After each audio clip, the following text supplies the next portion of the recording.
Uma boa noite a todos. Primeiramente gostaria de agradecer ao pessoal do Louvor por nos conduzir dessa maneira a cantar e exaltar também o nome de Deus.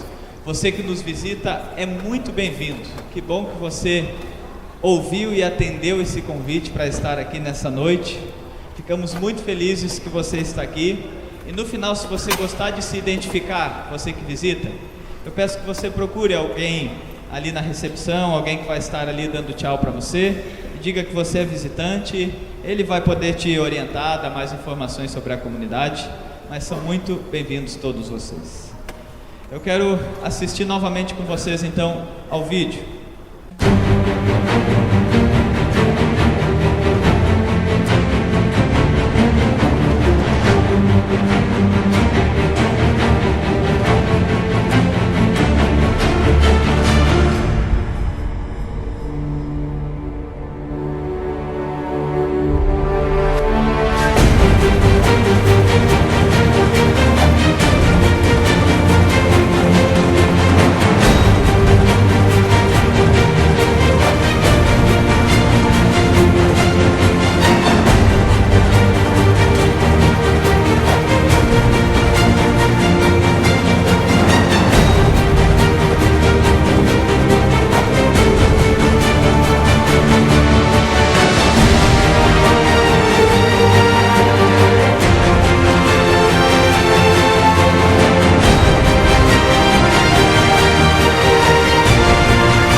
Esse então é o tema da nossa série Família Moderna, a Moda Antiga. E a primeira mensagem, a mensagem de partida, quer fazer uma reflexão sobre essa frase: tempos modernos, valores eternos. Eu gostaria de começar lendo o texto de um escritor moderno. É o Piangers. O Piangers, ele é um locutor de um programa de rádio bem jovem chamado Pretinho Básico. Ele teve a experiência de ser pai há alguns anos. Ele tem uma filha de 8 anos e outra de 2 anos. Eu tenho uma filha de 7 e uma de 2, me identifiquei bastante com ele. E falando sobre essa coisa de preço e valores, ele tem um texto muito interessante que se chama Ser Pai é Fazer Contas. Ele diz assim: nesse começo de ano já foram a rematrícula, os novos materiais, uniforme que caibam nas crianças sem deixar a barriga aparecendo, como estava acontecendo no final do ano passado. Separei uma grana para o lanche, comprei uma mochila nova depois de um ano ouvindo lamúrias. Faltam o transporte escolar, o livro de inglês que ainda não chegou na livraria, e estou considerando cortar a TV a cabo, mesmo sabendo que uma viciada em Peppa Pig pode se tornar perigosa com a abstinência. Mas a verdade é que está caríssimo ser pai. Multiplique estes gastos por 12 meses, e esses 12 meses por cerca de 25 anos, e teremos calculado o custo de um filho, que deve ser mais de 2 milhões de reais. E não estou colocando aí nenhum casamento chique, nem os gastos com a lataria do meu carro nos primeiros anos de direção das crianças. São 2 milhões de reais que estou investindo com a esperança de que sejam pessoas brilhantes, mudem o mundo, descubram a cura do câncer. Estou investindo uma dinheirama para ser acordado de madrugada, porque as meninas estão com medo do escuro. Estou pagando para pegar trânsito no primeiro dia de aula. Em Jaraguá eu diria todos os dias da semana. Estou pagando para ver apresentações de final de ano. Estou pagando por desenhos feitos de uma só cor, onde apareço sem nariz. Estou pagando satisfeito por isso, preciso dizer. Estou pagando essa dinheirama para ser chamado de herói quando mato uma barata. Estou pagando essa pequena fortuna para buscar a bola na casa do vizinho e ser aplaudido pelas pequenas. Estou pagando para saber tudo sobre todas as coisas e ter resposta para todas as perguntas. A grande verdade é: estou pagando até barato por isso. Estou pagando uma pechincha por abraços. Cada abraço de uma menina de 3 anos me economiza uma fortuna que eu gastaria com psiquiatras. Cada beijo de boa noite me alivia a conta do cardiologista. Cada eu te amo me afasta do hospital. É um achado que estou pagando por tudo isso. Que sorte gigantesca ter achado essa barbada. Que promoção maravilhosa essa de ser pai. Tem coisas que têm valor.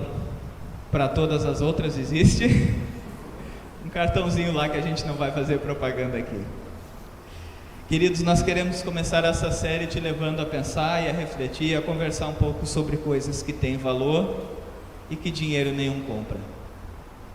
Nós estávamos reunidos no nosso pequeno grupo na quinta-feira e como eu sabia que ia pregar sobre esse tema, o nosso quebra-gelo no início foi de cada um compartilhar um pouco qual lembrança boa que tinha de antigamente. A primeira que foi lembrada foi: o cheirinho de café na casa da avó. Era muito bom. Correr com os primos e com um monte de gente para a cachoeira para tomar banho de chuva, andar de pé descalço, quando toda a família se reunia ao redor de uma mesa na Páscoa, no Natal, no Ano Novo. Quando a avó pegava aquele pinico de alumínio debaixo da cama e puxava e dizia: tem que fazer antes de dormir, senão não deita. Quando a avó me botava na cadeira de balanço, eu sentava no colo dela e recebia um cafuné na orelha. Quando nós reuníamos naquelas noites frias, depois do culto de domingo à noite, para tomar um chazinho bem quente na cama com a mãe e assistir Topa Tudo por Dinheiro. No fim nós chegamos a um resumo. Eu disse: obrigado por me ajudarem a montar a pregação. Mas no fim nós chegamos a uma conclusão: as coisas que a gente nunca mais esquece não custam caro, porque o dinheiro não consegue comprá-las. Na verdade, não há dinheiro que pague. As boas lembranças têm o compromisso, ou têm marcado 3 coisas na nossa vida: tempo, pessoas e família. São pessoas que nós lembramos, o tempo que nós aproveitamos e a família que nós temos.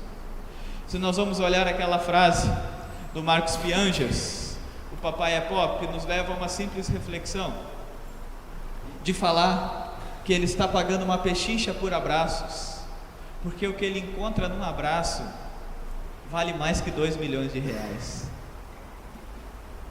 Queridos, muitas vezes você já deve ouvir isso, que no momento final você não vai estar tão preocupado se o quarto vai ser bonito, se o lençol vai ser caro, se o ar-condicionado vai ser bem frio. Você vai estar preocupado quem vai estar ali para te dar um beijo e um abraço. Se você tiver a chance de pedir uma coisa, eu tenho certeza que você não diz: eu queria só mais uma vez acessar meu Facebook antes de partir. Espero que não falem isso, né? Mas a gente ia dizer: eu queria ver fulano. Essas coisas de valor são coisas gigantescas, são coisas valiosas, coisas muito importantes. E aí nós entramos na reflexão. Diante desses valores, nós temos um tempo moderno. E aqui, o pessoal que ajudou na decoração, foi a Aline, que eu vi que está aí, a mãe dela, mais uma decoradora também que elas conseguiram, que viesse uma decoradora de ambientes para nos ajudar a pensar como fazer essa ligação do antigo com o moderno e trazer a reflexão, algo que ainda fez parte da infância de algumas pessoas. No culto da manhã, o pastor William começou a contar que ele conhecia todos os objetos. Eu não conhecia todos, mas ele conhecia. E começou a perguntar de manhã: quem fez tal coisa? 90% do nosso público da manhã teve esse tipo de vida aqui, com bicicleta, que chegava em casa de bicicleta, trabalhava de bicicleta, tinha um lugarzinho para limpar o pé, tinha um fogão a lenha, tinha uma mesinha para sentar e tomar café, e aí tem outros objetos que a gente colocou para enfeitar e decorar. Mas a pergunta do pastor William hoje de manhã, que levou todo mundo a rir, foi: em que século vocês viveram? Parece que é muito longe de nós essas coisas aqui, mas são coisas de 40, 50 anos atrás. É que nós vivemos em tempos modernos e em tempos extremamente acelerados, em tempos que de 10 anos para cá já teríamos objetos de lembrança. O Orkut já foi assassinado. E o Orkut teve uma época que era moda. O tempo está acelerado. Sociólogos vão dizer que a sociedade mudava de 40 em 40 anos aproximadamente, que hoje em dia, mais ou menos de 15 em 15 anos, muda o jeito das gerações, a forma que pensam, a forma que se organizam, a forma que trabalham, que gastam seu tempo, que gastam seu dinheiro e aquilo que tem como prioridades. Nós estamos ainda num tempo muito marcado por uma geração que há 40 anos atrás, mais ou menos, e muitos de vocês participaram da nossa série Andando com o Tanque Vazio, numa competição de trabalho começou a entender que bom mesmo é quando a gente não tinha tempo, que bom mesmo é quando a gente tinha agenda cheia, que bom mesmo era quando a família, ela entendia que a gente nas férias tinha que atender o celular de 5 em 5 minutos, porque isso significava, era caracterizado como alguém que era bem sucedido. E muitos de nós até hoje bebemos dessa fonte e temos esse tipo de mentalidade que entende que tempo bom é tempo totalmente preenchido, tempo corrido, tempo de agenda cheia, tempo de muitas atividades, de caixa de e-mails cheia, de tudo cheio de informações. Só que os tempos modernos vão acelerando e infelizmente nós não conseguimos organizar nossa vida em meio a tudo isso. Tem um pensador, eu sei que a fonte está pequena, mas eu vou ler para vocês, chamado Leandro Carnal. Ele é historiador, filósofo, e ele faz umas reflexões muito interessantes. Se você tiver a oportunidade de ouvir um pouco sobre o que ele fala, inclusive em relação ao cristianismo, é muito interessante. E ele diz, pegando ainda uma reflexão de um outro sociólogo mais antigo, dizendo: hoje vivemos em um mundo líquido, nossos pais viveram em um mundo sólido. Antigamente, mais ou menos nesse tempo aqui, as coisas eram muito claras e objetivas e sólidas. Os valores eram valores que foram valores do bisavô, do avô, do pai, estavam passando para os filhos. O jeito que a sociedade era montada, aonde trabalhava, o bisavô era marceneiro, instruiu o avô a ser marceneiro e ele passava a herança para o pai. Por gerações e gerações se repetia muitos desses princípios de organizar a vida de uma forma muito parecida. Mas aí chegamos em um tempo como o nosso avassalador, com milhares de informações, um tempo agitado, um tempo com uma comunicação rápida.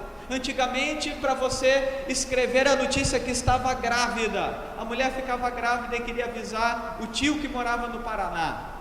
Escrevia uma carta, já demorava para escrever, dobrava a carta bonitinha, botava no envelope, levava no correio. Um mês depois o tio mandava de volta: estamos felizes com a gravidez. Hoje em dia, se você levar 30 segundos, quando ligar ele vai dizer assim: já vi lá no Face. Comunicação rápida. Nós vivemos em tempos de mobilidade, tempo que é mais fácil ir e vir, tempo que temos estradas melhores. Você vai dizer, mas não são tão boas. Mas compara com 50 anos atrás, você vai ver que as estradas são bem melhores. Tempo que avião já não é mais uma coisa para poucas pessoas. Muitos já viajaram de avião, muitos já tiveram a experiência de fazer uma viagem de avião. Deixa eu ver aqui, quem já viajou de avião que está aqui dentro? Olha aí quanta gente. Se perguntássemos isso há 10 anos atrás, não precisa ser 50 anos atrás, menos da metade que levantou a mão provavelmente levantaria. Então, tempo de mobilidade, mas em meio a tudo isso, um tempo que nós não conseguimos nos organizar, um tempo que nos massacra, um tempo que acaba se tornando um inimigo pessoal de cada um de nós, um tempo que as coisas que foram feitas para nos dar mobilidade começam a nos atrapalhar. Esse mesmo pensador, Leandro Carnal, vai dizer o seguinte, o celular foi criado, esse tipo de comunicação rápida foi criada para a gente ter mais tempo, para você não ficar agora lendo milhares de arquivos. Você tem o e-mail, e você manda o e-mail lá para o outro lado do mundo, e a pessoa pode ler pelo celular, para guardar o celular e ter mais tempo com a família. O WhatsApp foi para não ser cada vez que você precisa alguma coisa, pegar seu carro, sair da sua casa, ou descobrir o telefone fixo da pessoa nas páginas amarelas do guia telefônico da cidade, mas de você simplesmente ir lá e ligar para ela. Só que no nosso absurdo de não saber lidar com o tempo, a gente vê que o nosso tempo diminui, porque a gente fica muito tempo na frente do celular, porque a gente já não sabe mais a hora certa de abrir o e-mail, porque tudo aquilo que foi feito para nos dar mobilidade e melhorar a nossa comunicação acaba gastando o nosso tempo, eliminando a comunicação e trazendo estragos para a nossa família.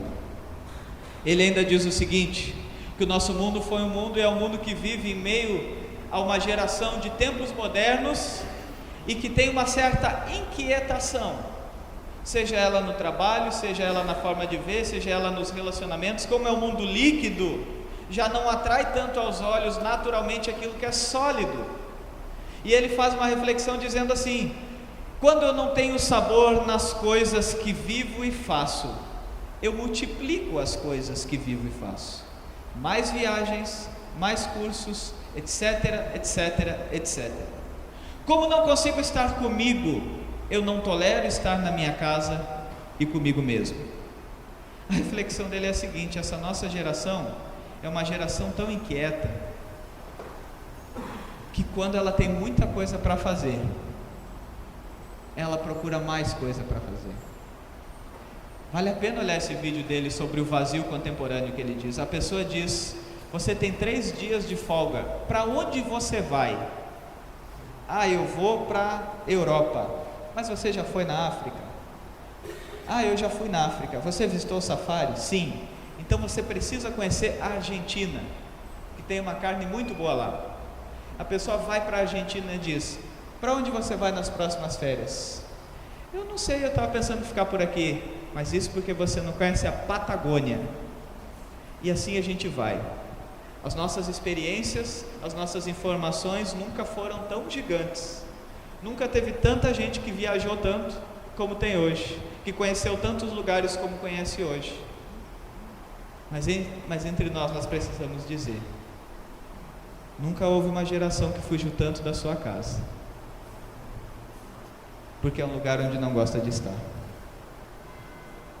Uma geração que se incomoda com silêncio, por isso que coloca tanto barulho diante dela.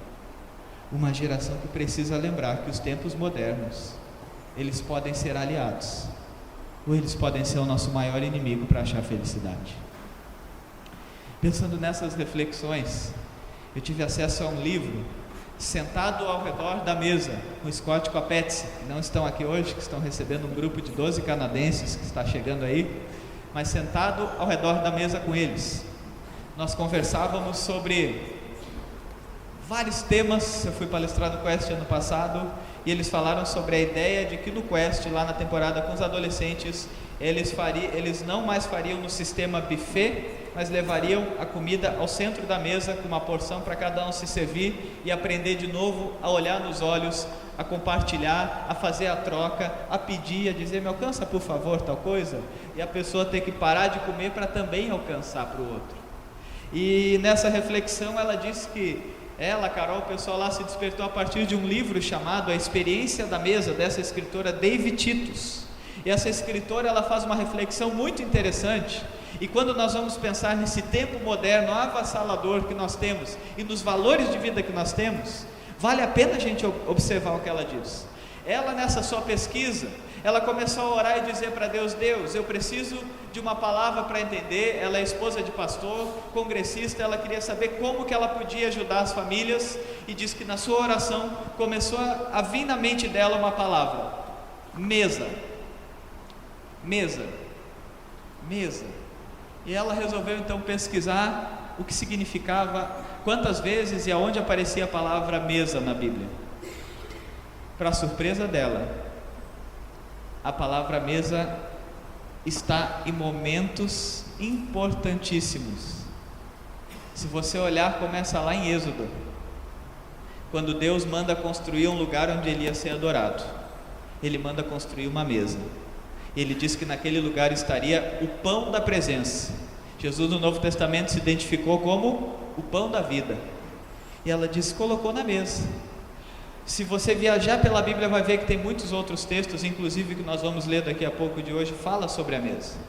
Mas ela, fazendo essa pesquisa, ela foi vendo que força incrível essa da mesa, que força incrível essa de reunir a família, que força incrível essa do tempo que nós podemos ter e aproveitar com os outros.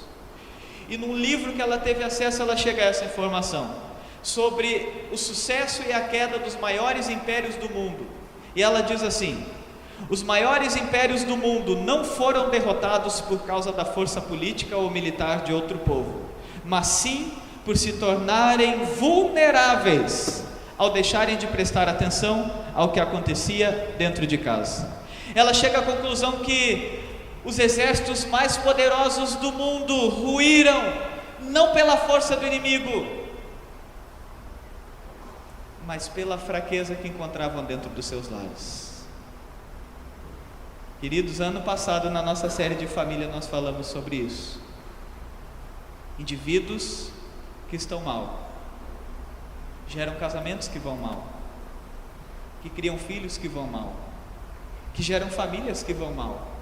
E essas famílias vão ser aqueles que vão orientar a sociedade, que é orientada por famílias e por aquilo que se aprende dentro de casa.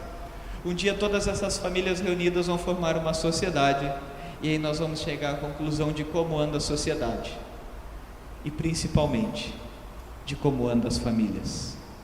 Quando a família vai mal, isso reflete diretamente onde vivemos. E ela percebe uma coisa nessa sua reflexão.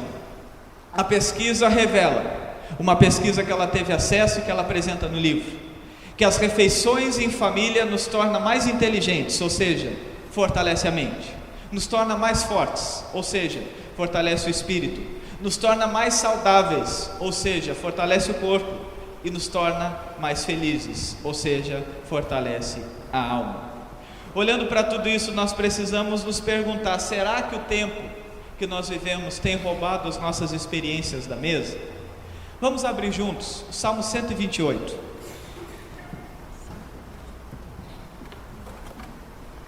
Salmo 128, de forma impressionante também nos fala em mesa. Salmo 128 diz assim: como é feliz quem teme o Senhor, quem anda em seus caminhos. Você comerá do fruto do seu trabalho e será feliz e próspero. Sua mulher será como videira frutífera em sua casa. Seus filhos serão como brotos de oliveira ao redor da sua mesa. Assim será abençoado o homem que teme o Senhor. Que o Senhor o abençoe desde Sião, para que você veja a prosperidade de Jerusalém todos os dias da sua vida e veja os filhos dos seus filhos. Haja paz em Israel.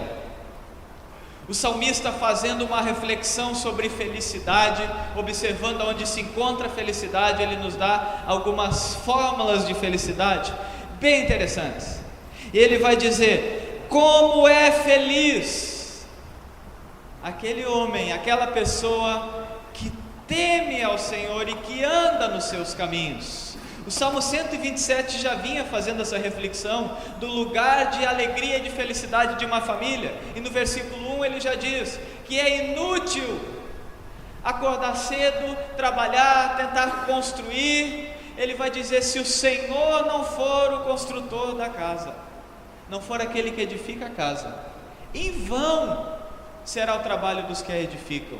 Deus precisa ser a coluna, e quando Deus é a coluna, nós precisamos observar aquilo que Deus nos ensina, o caminho que Deus nos faz trilhar, para que encontremos uma verdadeira felicidade. Nós vivemos em tempos de muito sorriso, de muita alegria, mas de pouca felicidade. Um tempo de muita viagem de foto colorida e bonita, mas de vidas extremamente vazias por dentro. Pessoas não percebem que o afastamento de Deus nos afasta da felicidade. Às vezes nós não percebemos que diante de todo esse tempo, o tempo de Deus na nossa vida é precioso, querido. É interessante, fazendo uma análise, e nesse estudo que eu fiz sobre tempos modernos, valores eternos, eu descobri que no século XIX, presta atenção nessa, todas as fotos do século XIX têm um número menor que o número de fotos de crianças de 1 ano hoje em dia. Só que a diferença é que eram fotos tiradas em momentos específicos.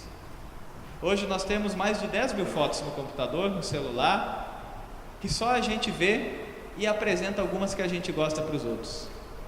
E como diz Leandro Carnal, e as pessoas quando veem, Ou elas têm inveja dos lugares que você foi, das comidas que comeu, até porque a gente só bota foto do caviar, nunca bota do pão com mortadela de todo dia nos dai hoje. Mas todas aquelas fotos, elas têm uma reação: curtir ou kkkk. São momentos que até marcam a vida, e eu não estou dizendo para você parar de tirar foto, mas são momentos de informações, onde a gente tenta passar uma imagem de feliz. E nessa análise do século XIX, diz que eles tinham poucas fotos registradas, e que as fotos que eram registradas era como aquela que tem lá, ó: no dia do casamento, homem e mulheres muito sérios. Eu não sei se eles estavam imaginando já o que era casar, mas não falo pela minha experiência, a minha é só sorriso, tá? Mas uma coisa eu sei, nesse estudo eu descobri que no século XIX ninguém podia rir para foto, porque eles consideravam que riso era coisa de insensato, era coisa de tolo, era coisa de quem estava desrespeitando aquele momento. Como é que a gente faz com as crianças hoje? Dá um sorrisinho para a foto? Todas as vezes que eu digo isso, a Gabi não sorri. E daí a gente tenta e fica esperando a hora da foto, e quando ela dá o sorriso, treme o celular e não sai legal a foto.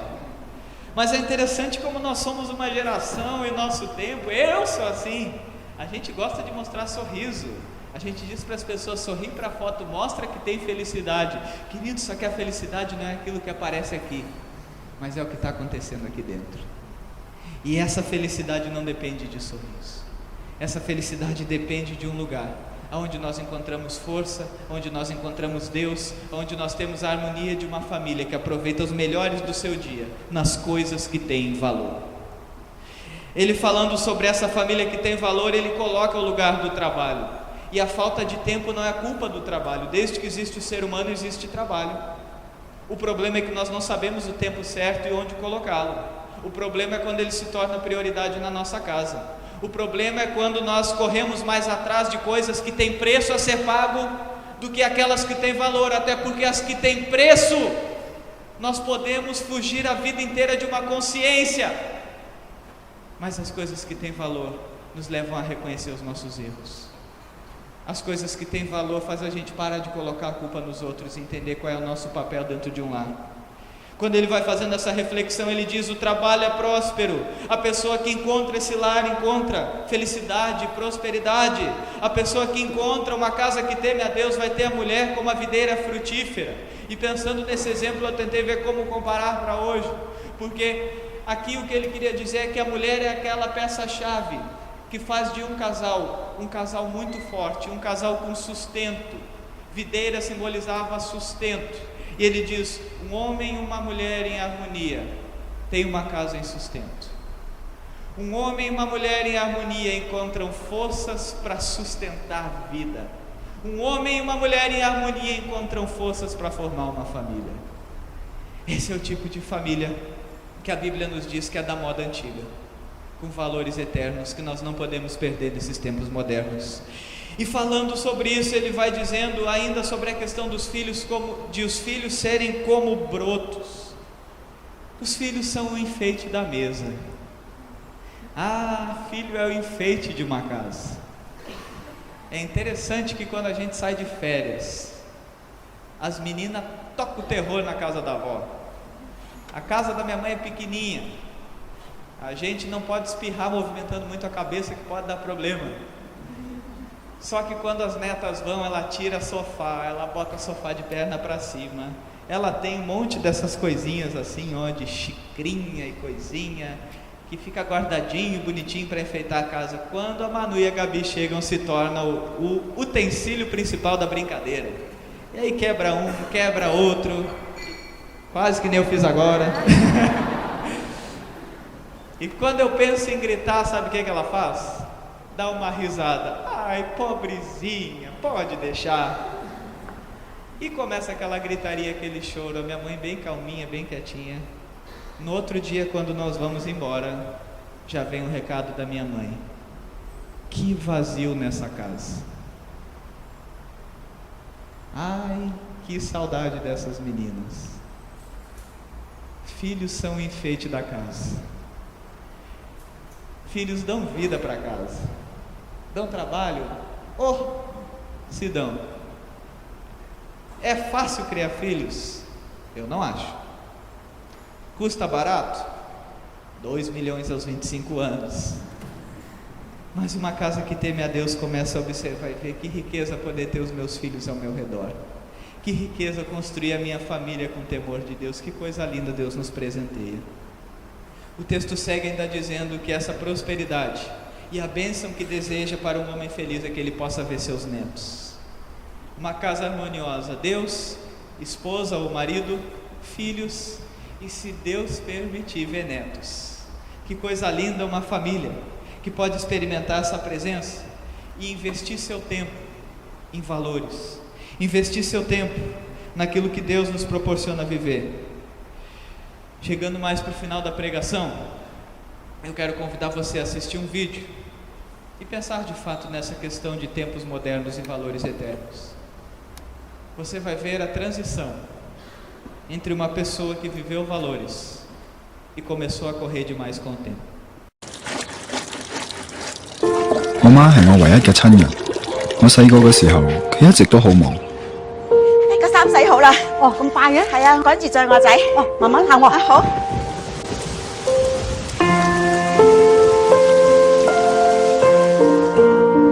只有喺食飯嘅時候，我先見到佢。加煩惱。無論幾忙都好，佢都會陪我食飯。加飯。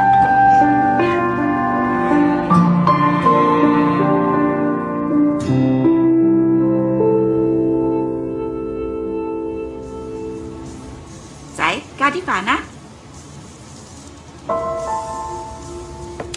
今晚返唔返嚟食飯啊？唔知啊。而家輪到我好忙，我喺見面嘅時間就越嚟越少。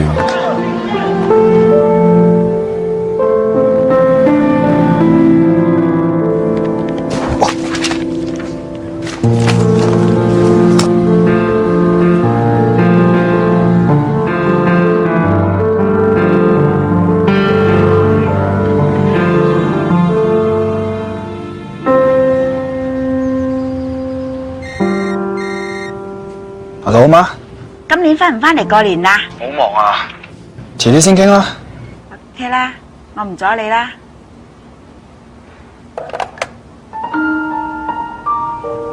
過年咯，今年又唔返啊？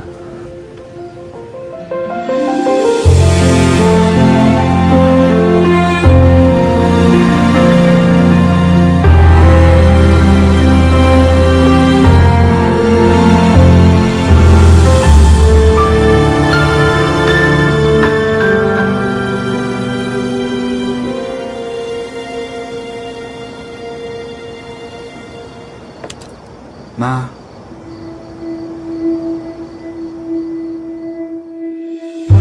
我終於明白佢點解時時叫我加飯。其實我食耐啲嘅話，我就可以陪多佢一陣。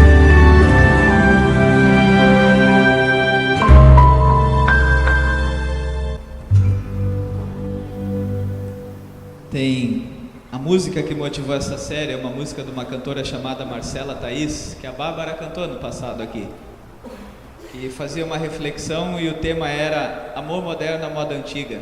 E a música dizia assim: dizem que ficou brega se casar, arriscado se envolver, que falta tempo para a mesa sentar. Muitos colegas, poucos amigos, diálogos cheios de monossílabos.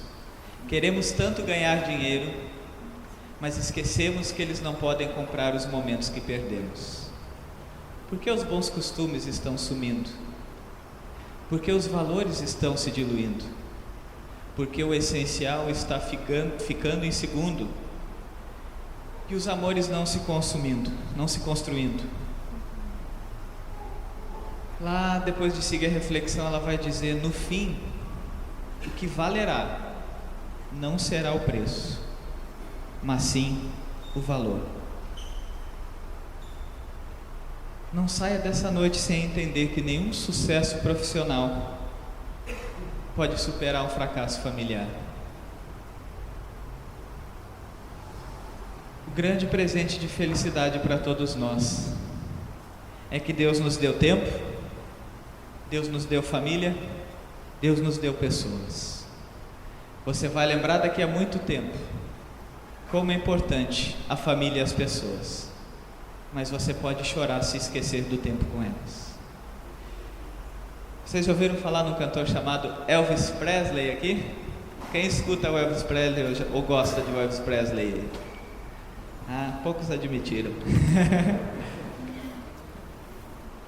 Elvis Presley foi um homem de muito sucesso chamado o Rei do Rock.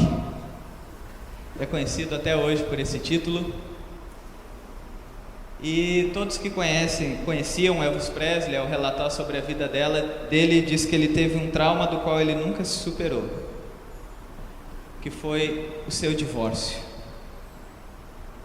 Queridos, eu sei que Deus nos dá uma nova chance, construímos novas histórias, mas esse mesmo Marcos Piangers, ele diz: cada divórcio é uma pequena tragédia, porque é um sonho que um dia começou e teve um fim. É alguém que um dia se olhou com brilho nos olhos, sonhou brilhar a vida inteira, e um dia uma pequena tragédia aconteceu que o olho não brilhou mais.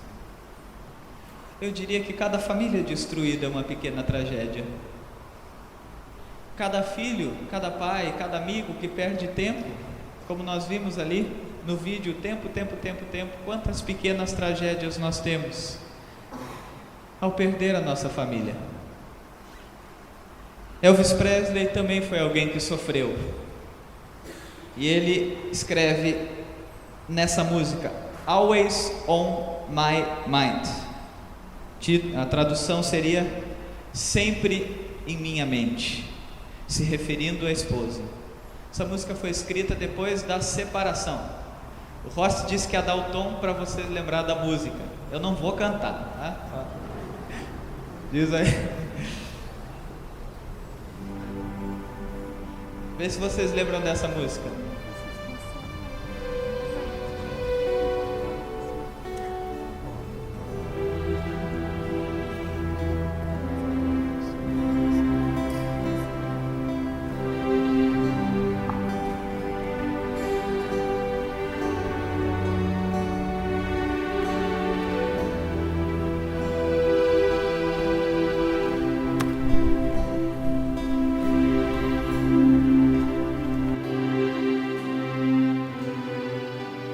Lembraram da melodia? Mais ou menos. Nessa música ele diz o seguinte, se referindo àquela pequena tragédia da separação, de ter perdido a pessoa amada. Ele diz assim: talvez eu não tenha te tratado tanto bem quanto eu deveria. Talvez eu não tenha te amado com tanta frequência como eu poderia. Pequenas coisas que eu deveria ter dito e feito, eu simplesmente nunca tive tempo. Você sempre esteve em minha mente. Talvez eu não tenha te abraçado em todos aqueles solitários momentos. Eu acho que eu nunca te disse: estou tão feliz por você ser minha. Se eu fiz você se sentir em segundo lugar, garota, eu sinto muito. Eu estava cego. Você sempre esteve em minha mente. Diga-me, por favor, que seu doce amor não morreu. Me dê mais uma chance para mantê-la satisfeita. Pequenas coisas que eu deveria ter dito e feito, eu simplesmente nunca tive tempo. Você sempre esteve em minha mente. Que triste. Que triste quando o tempo rouba o nosso coração, rouba a nossa alma. Que triste quando o tempo faz a gente olhar para a família presente na mente, mais longe nos dias. Deus nos organizou com tempo para todas as coisas. Deus nos deu uma vida que tem tempo para todas as coisas. Mas o tempo de valor é um tempo que é prioridade. Nunca deixe a sua família em segundo lugar. Nunca deixe de dizer o quanto você ama. Nunca deixe de abraçar. Nunca deixe de ser frequente em amor, de ser frequente em tratar bem. Nunca deixe de perdoar. Não deixe o amor morrer. E saiba que ele é alimentado com pouca coisa que o dinheiro não compra: tempo, atenção, carinho, dedicação.